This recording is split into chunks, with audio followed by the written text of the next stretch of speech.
সত্য কথা বলতো মা, তুই বিয়ের আগে একটা ছেলেকে ভালোবাসতিস।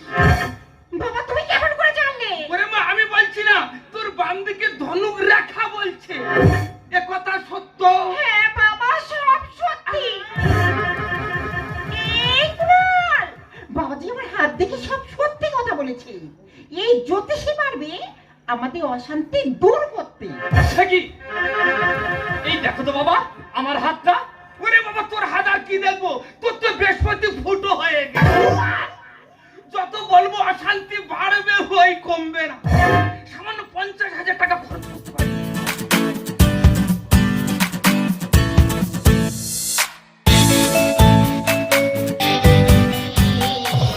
একদিন মরে যাবো, এইভাবে সংসার করি।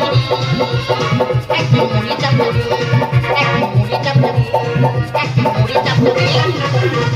না না, সংসারে আমার ভিতরে যাচ্ছে। আমার স্বামী হসপিটালে ডাক্তার, সে এখন আমার ছেড়ে নার্সের প্রেমে হাবুডুবু খাচ্ছে। আজ 15 দিন হয়ে গেল বাড়ি আসার কথা মুখে আনেনি, তাই আজকে আমি হসপিটালে যাবো, গিয়ে ও ডাক্তারে ছাড়াবো। 2-4 দিনের হয়ে গেছে সাবধান, ভালো 2-4 দিনের হয়ে গেছে সাবধান, ভালো যেতে হবে সব চলে গিয়ে একদিন চলে ঘুরতে,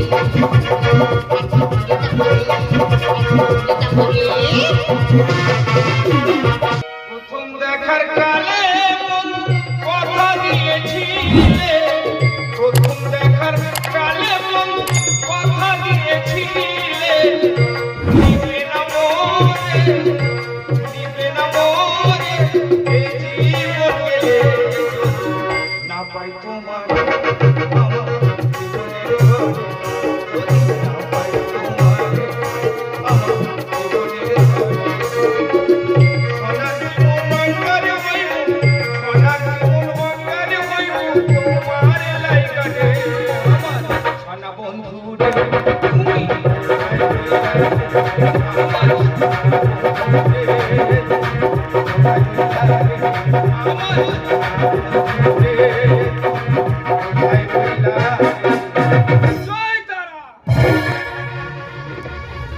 আমার নাম কানাই জ্যোতিষী।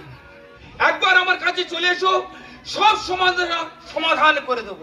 গ্রহ দোষ, বাস্তু দোষ, এটাই বাধা ওটাই বাধা, সব বাধা বিঘ্ন কেটে ফাঁক করে দেবে আমার এই গঙ্গা জল।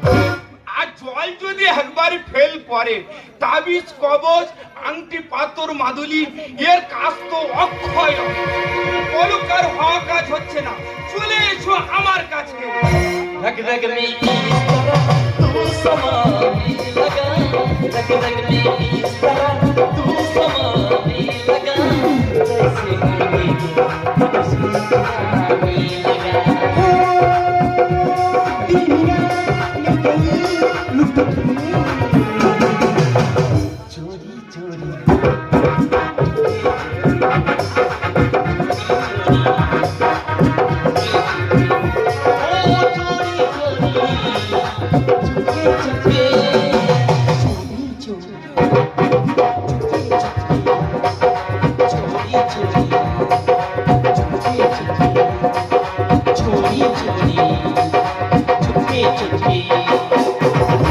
দেখো কাজল, দিনের পর দিন বাড়তে অশান্তি লেগে আছে।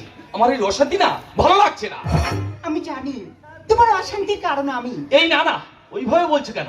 দোষ তো শুধু তোমার একার না, তোমার চেয়ে অনেক বেশি দোষ আমার। আয় বাবা আমার কাছে চলে আয়, সব সমস্যা দূর করার জন্য তো জমের মতো বসে আয়। আয় বাবা বাবা। এই কুনাল দেখো, ওই বাবাজি মনে হয় আমাদের ডাকছে এই জ্যোতিষী বাড়ি অশান্তি দূর করে জীবনে শান্তি ফেরাতে। দেখো ওসব আমি বিশ্বাস করি না, সব ভণ্ডামি।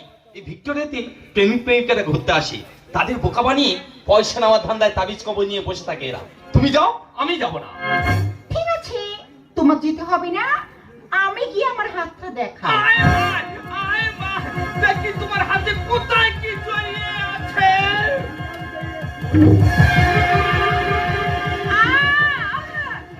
বাবা লাগছে। বাবা তুমি এইভাবে আমার হাত দেখছো কেন? ওরে মা, তোর হাতে তো রাহু গ্রাস করেছে, মঙ্গল ঘাটে ঘা হয়ে গেছে, বুধের কোলে ঘাস শুরু হয়ে গেছে। বাবা তুমি এসব কি বলছো? ওরে মা আমি বলছি না, তোর হাত বলছি। বলতো মা, ভালো হাতটা গাবজালি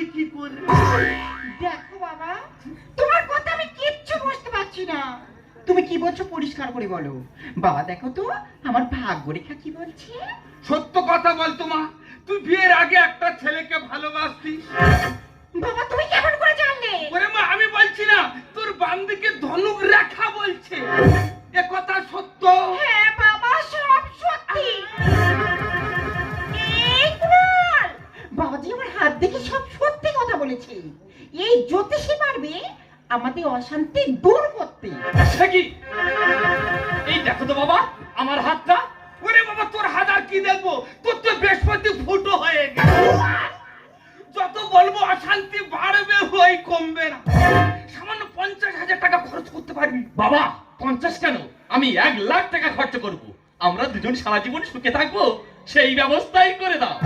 করে দেবো, দুজন আর দুটো মাদুলি দেবো। মাদুলি? মঙ্গলবার দিন কবি রাত্রে স্নান করে দুজনে ধারণ করবি, দেখবি তোদের জীবনে সুখ বলবো করে ঢুকে যাবে। ঠিক আছে বাবা, এখন তাহলে আমরা আসি। এসো এসো। দাদা, এই হলো আমার ছোটবেলার ভালোবাসার কাজ। আমাকে ছেড়ে দিয়ে বিয়ে করে ও সুখে শান্তিতে ঘর সংসার করতে, আর ওর জন্য আজকের আমি এই ভিক্টোরিয়া ধর্মতলায় বাবাজি সেজে মাদুলি বিক্রি করতে। মনে দুঃখে 5 বছর বাড়ি যায়নি, তবে দাদা ওরা আমার কাছে এসে অশান্তি দূর করার জন্য দিচ্ছি। দুজনার দুটো যে মাদুলি দিচ্ছি, অশান্তি বাড়বে বই কমবে না। জীবনের এত খুশি এত হাসি কোথায় গেল? ফুলের বুকে সেই অলির হাসি আজ কোথায় গেল? আমার জীবনের এত খুশি এত হাসি কোথায় গেল? ফুলের বুকে সেই অলির হাসি আজ কোথায় গেল?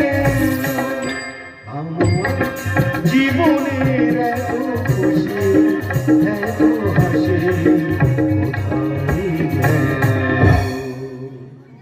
দাদা আমার নাম কমল। খোলে খোলে চাপা অম্বল হচ্ছে গো, না পাচ্ছি কারোর কাছে বলতে, আর না পাচ্ছি এই সমস্যাটা দূর করতে। বিশাল বড় সমস্যা দাদা। আমার বউ নার্সের চাকরি করে, আমি থাকতে সে সেই হসপিটালের ডাক্তারের সঙ্গে জুড়ে গেছে। আমি যতবার জিজ্ঞেস করি, বলি কি গো তোমার নামে সব উল্টোপাল্টা কথা শুনছি, কি ব্যাপার? বলে এই দেখো তুমি একদম লোকের কথা শুনবে না, তুমি আমার ধরবে, ধরে তবে বলবে। কি করে আমি ধরবো বলো দিন দাদা? আজ দীঘায় কাল বকখালি, যদি বাইরে ঘাটে নোংরামি করে করে বেড়ায় তা আমি ধরবো কি করে? শুনেছি আজকের ওরা ভিক্টোরিয়ায় বেড়াতে এসেছে, সেই জন্য ঘর থেকে মুড়ি টুড়ি বেঁধে নিয়ে চলে এসেছি। বলি সারাদিন ভিক্টোরিয়ায় বসে বসে মুড়ি খাবো আর আমি মনে থাকবো। আজকের হাতে নাতে ধরবো, তারপরের ব্যবস্থা আমি করব। কিন্তু এই ভিক্টোরিয়া সবার দেখতে পাচ্ছি, তাই তো দেখতে পাচ্ছি না। পাঁচিলের কোণে কোথায় কোন গাছের গোড়ায় বসে আছে, কোথায় এখন আমি খুঁজি বলো দিদি? আয় বাবা, আয় বাবা, আমার কাছে চলে আয়। হারিয়ে যাওয়া জিনিস খুঁজে দেওয়ার দায়িত্ব তো আমার। কি হয়েছে বাবা? হারিয়ে যাওয়া জিনিস খুঁজে দেওয়ার দায়িত্ব তোমার? হ্যাঁ বাবাজি আমার একটা দামি জিনিস হারিয়ে গেছে, একটু খুঁজে দেওয়ার ব্যবস্থা করা যাবে কি? বল বাবা, তোর কি হারিয়ে গেছে বল। এরে কি হারিয়ে গেছে বলবো বলো দিনি? বলবি তো? যা হয় হোক, লাজ লজ্জার মাথা খেয়ে আজকে বলবো আমি। বলি আমার বউ হারিয়ে গেছে, খুঁজে দেওয়া যাবে কি? ওরে বাবা, এ তো বড্ড কঠিন কাজ। জানি। তবে আমি চেষ্টা করে দেখবো। চেষ্টা করো, চেষ্টা করো। বল তোর বইয়ের নামটা বল বাবা। আমার বইয়ের নাম তো কাজল।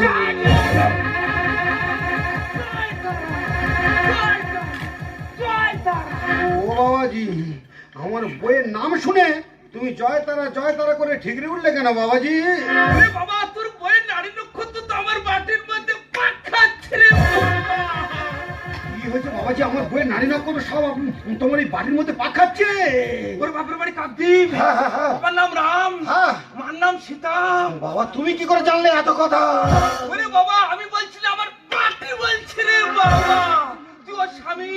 বাবাজি আমি নামে স্বামী, সে এখন স্বামী ছেড়ে দিয়ে আসামি নিয়ে ভিক্টোরিয়ায় এসে পাক খাচ্ছে। শুনেছি ওরা ভিক্টোরিয়ায় বেড়াতে গেছি, সেই জন্য বাড়ি থেকে মুড়ি বেঁধে নিয়ে চলে এসেছি।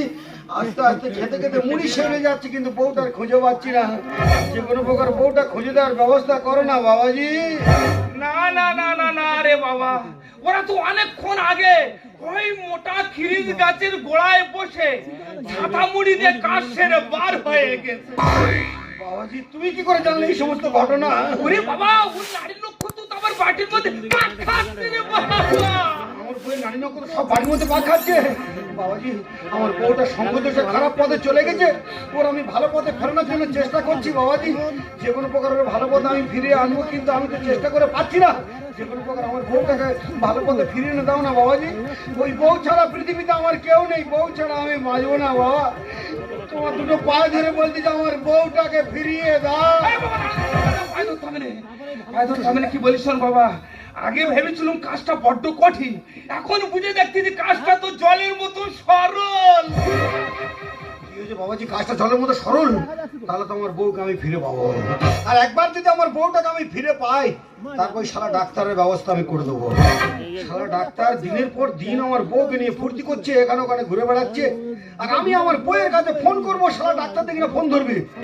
ধরে আমি বোকা মানুষ, ইংরেজি বুঝি না, ইংলিশে উল্টো পাল্টা ভাবে গালাগালি দেবে, আবার ফোনে আমার ধমকি দেবে, বলবে যদি কোনদিন তোর বউয়ের খোঁজে তুই কলকাতায় এনেছিস তাহলে একদম তোকে মার্ডার করে দেবো। শালা ডাক্তারের এত স্বভাব খারাপ, কচি কচি বাচ্চা বাচ্চা নার্সেদের নাইটে ডিউটি ফেলবে আর সারা রাত তাদের নিয়ে মস্তি করবে। একবার যদি বাগে চোখে আমার বউটাকে আমি কায়দা করতে পেরেছি, তারপর এই শালা ডাক্তারের শিক্ষা আমি দিয়ে দেবো। এ বাবা, ডাক্তার কেন, ডাক্তারের বাবা অবধি জব্দ হয়ে যাবে। ডাক্তার বাবাও জব্দ হয়ে যাবে? হ্যাঁ, আমি তো এমন একটা জল পড়ে দেবো, হ্যাঁ, হ্যাঁ। তুই শুধু তোর বইয়ের মুখে গিয়ে মেরে দিবি। পরপুরুষের দিকে তাকালে তো দূরের কথা, পরপুরুষের নাম কোনোদিন মুখে আনতে পারবি না রে বাবা। কি হয়েছে বাবাজি, তুমি যে জলপড়াটা দেবে, জলপড়াটা আমার বউয়ের মুখে মেরে দিলে আমার বউ কোনোদিন আর কোনো পরপুরুষের নাম মুখে আনবে না। জলপড়ার এত কাজ? এই বেটা, এ কি জাতা জল পড়া, এ হলো খাঁটি গঙ্গা জল। বাবা তোমার পায়ে ধরেছি, তাড়াতাড়ি চলো, কে ওই গঙ্গা জল আমার একটু দেবে চলো। যদি তোমার গঙ্গা জলে কাজ হয়, আমার জায়গা জমি ঘর বাড়ি ভাঙা সাইকেল ধান ঝাড়া মেশিন যা আছে সব বেচে আমি তোমার টাকা দেবো। আর যদি ঠাকুর আমার মনের আশা পূর্ণ করে দেয়, আমার বউটাকে যদি আমার জীবনে ফিরিয়ে দেয়, আমি ঠাকুরের কাছে আমার বইয়ের ওজনে বাতাসা হরিলুট করবো। মারলো দেব না ঢুকিয়ে সব ঘটনা শুনবি। বলি থানায় যাচ্ছি, তার আগে একবার বলো না, আমি তো ক্লিয়ার ভাবে বুঝতে পারছি না কে কার অ্যাসিড মারলো। আরে আরে, আমি বলছি। বলুন শালা চরিত্রহীন মাল কোথাকার। আর আমি আর আমার স্ত্রী কল্পনা। তোমার স্ত্রী কল্পনা মানে? হ্যাঁ, এমন সময় ডুবে বসে গল্প করছিলাম, যে যেন হঠাৎ অ্যাসিড মেরে পালিয়ে গেছে। সেই সময় আমি ওই রুমে ছিলাম না। তাহলে পেশেন্ট তোমাদের দেখাচ্ছে কেন?